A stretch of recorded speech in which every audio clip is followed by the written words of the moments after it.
This'll be our thankiest Thanksgiving ever. Mary Muffin, stop being ornery and barking at everything.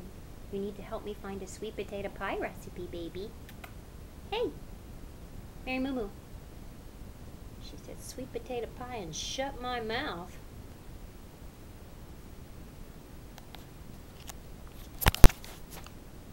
Hello. Excuse me, Val. We are going to be home for Thanksgiving, and not a whole lot of our family's going to be here. It's just going to be us and some friends, and the boy, the youngest boy, and the dogs, whom I'm stepping over at the moment. We should just be thankful for being together.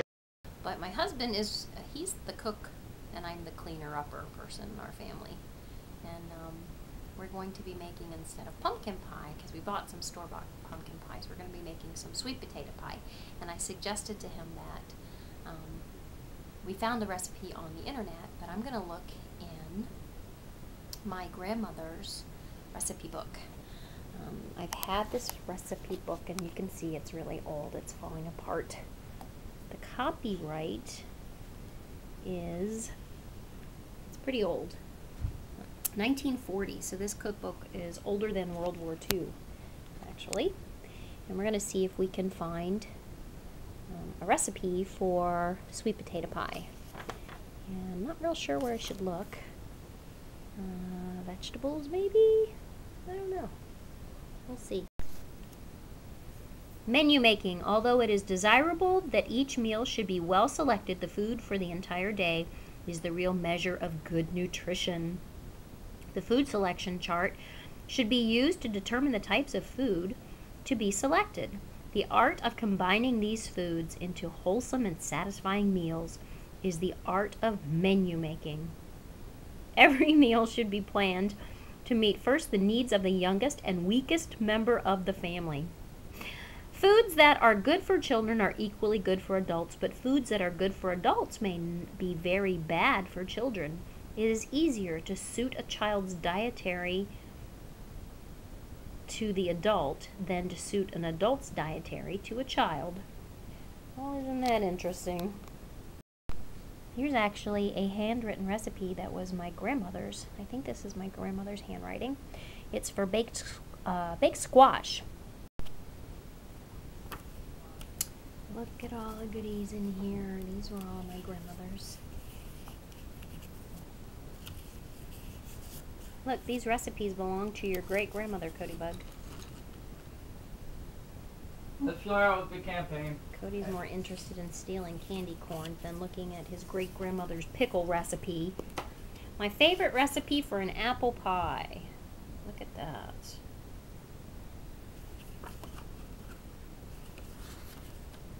And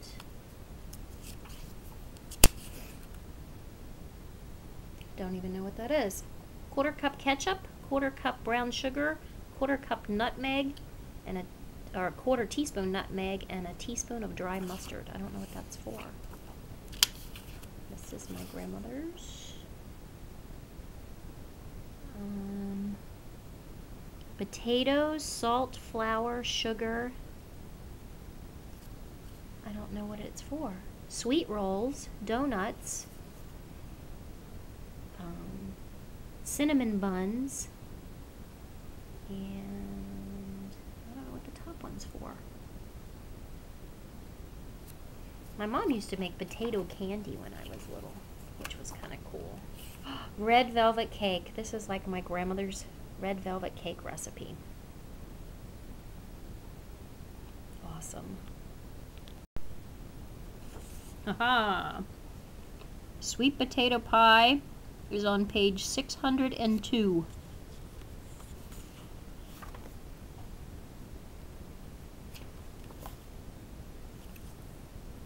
Fondant. We were talking about fondant the other night when we were watching Cake Boss.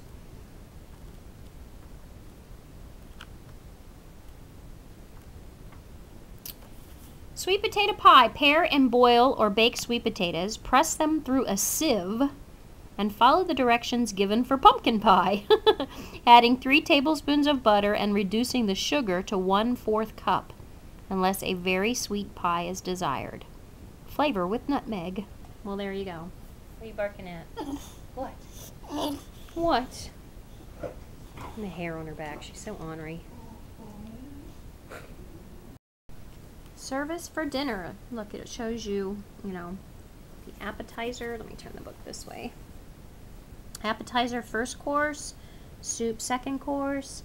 Fish or entree, third course. How to set your table. Isn't that neat? This cookbook even has a kitchen best floor plan layout to help you with your preparation endeavors. It says, when you do your kitchen, see that things move from left to right toward the dining room door. So it even tells you the order in which to do them. Very cool. I'm looking at my grandma's cookbook, and there's sweet potato pie recipe in there. You're doing it with my camera. It's my camera. Why does Victor Hugo have his own sauce? Interesting. Yeah, but my mom's such a great cook. Thanksgiving, that's what kind of makes my mom worth it. Y'all have a happy Thanksgiving. Don't look now, Santa, but there's a recipe for reindeer.